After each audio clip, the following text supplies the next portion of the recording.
Hello, good afternoon, everybody. Welcome to a program that we will be actually talking about Uber and the drivers. So I do have, before we talked about, before I ask a question is, I would like to present my guest, who's actually Uber Public Policy Director in East Coast. Please, I have the guest, Freddie Goldenstein. Freddie, welcome to the program, and absolutely, we are very happy to have you today. Thank you so much for having me. You're welcome. Here in Minnesota, what we know, or some other states, if I put it this way, Uber drivers are complaining about pay rates. They held the strikes. So my question is, what is the Uber management actually doing about this? Yeah, thank you for the question. So, I know last fall we started to hear from drivers that they were unhappy about some of the way things were being handled here in Minnesota. We started coming in December and have been here a bunch of times meeting with drivers to get a really clear picture of what the concerns are. I think drivers have been very helpful in vocalizing what they're worried about. And our goal is to come to an agreement together with drivers, something that we know works for them, works for riders, and ultimately works for everyone so that we can come to a deal that makes everyone happy. Great. Freddie, as you know, Uber drivers do very critical work, and they deserve to be paid fairly. Don't you think that? Of course, yes. So whenever they complain about, how do you respond? Yeah, so I think there's some misinformation out there.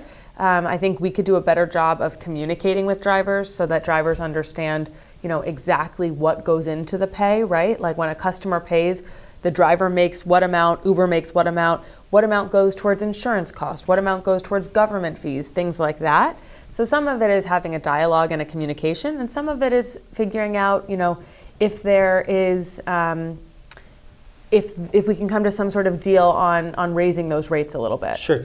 Apart from complaining about the pay rate or the strikes that they have been making, there are another drivers who are complaining about they are going to be deactivated with no due process, and they are wondering what's going on. What do you say about that? Yeah, I would say this is the number one thing we hear about from drivers, both here in Minnesota and around the country. I have been working with my team back at headquarters on a system that would be more user-friendly.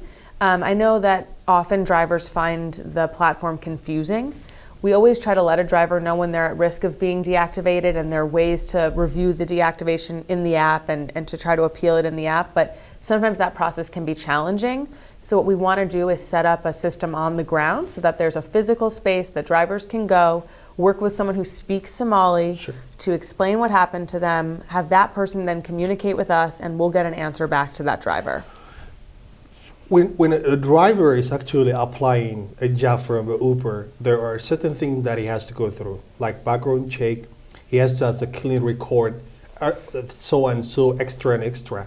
But they're saying like you're doing unfair thing. For example, you're not taking any fingerprint or any background check to the passengers, and they've been getting some, fights. Some, let's say, passengers were rude to them. So why are you not doing some better environment than that? So I think we have, as a company, been more focused on safety, and we've been putting in new measures to make sure that not only are we making sure that riders are safe, but also that drivers are safe. So I know, one thing drivers have been upset about is people go on the app using fake names. We did an audit last year where we looked at everyone who was signed up for the platform, and we froze accounts for people that had, obviously fake names. And we're saying you need to submit some documentation that says you are who you are before we're going to let you get back and start calling for rides again. We've also, just last week, we rolled out a new program in Minnesota where both the rider and the driver can turn on a feature to record when a passenger's in the car. So no, we don't have access to that recording unless it's submitted through some sort of complaint. Mm-hmm. If a driver ends up feeling unsafe and they submit a complaint to us, they can submit the recording and we can get a really clear picture of what happened. So Great. We are thinking about that stuff. What is the Uber position of current appeals at the state capitol? The current bill? Yes. Yeah, so we are grateful for the opportunity to come together to work on a solution. we're concerned about the bill as it currently stands. We ran the numbers on the bill, and we like to think of it as a little bit of a seesaw, right? Sure. Driver pay goes up, that's good for drivers, but it also means costs go up for riders. And if cost goes up for riders, that means demand goes down and then driver pay goes down. So we need to find the balance between the two. The current bill, we estimate, will end up reducing demand by about 75%, which could put 7,000 drivers out of work. So we want to work with the legislators and with the drivers to find the right balance. Knowing that sometimes we give the priority to the customer, which actually rights that they have it. There are some incidents that happen between the driver, the Uber driver, and the passenger or the customer, and they both actually send their reports. Oh, what happened? Whether it's recording or whether it's written, they send and submit it. But usually drivers say 98% goes to the customer and they don't get their rights. So do you mind if you illustrate what's going on? How do you deal with when you receive that kind of complaints? Yeah, I can't speak to the specifics on what percent goes which way, but I can say that our goal with creating a system that drivers can come and talk to someone in person here on the ground in Minneapolis will hopefully help with some of the frustrations and will hopefully create an easier experience for drivers. I want to be clear that we're not going to be able to reactivate every driver. There are going to be times where a driver feels that they were unfairly deactivated, and our team that reviews it feels that the decision stands. But we at least want there to be a process that drivers feel comfortable with and where they know where to turn for help. The other question that I do have was when that kind of incident happens, it takes due process, right? It takes time to verify what happened. Do you automatically deactivate the driver in that incident, or do you wait till the result comes back? Yeah, so it's very circumstantial. It depends on the specific circumstances of the case. Wherever possible, we give the driver a warning. But there is a risk involved if there's a concern about safety or something serious about leaving a driver on the platform. It's a concern for passengers, but it's also a concern for other drivers, right? If people start to feel that Uber is not safe, then they're not going to call for Uber, and then there's not going to be business for drivers that are doing the right thing. Great.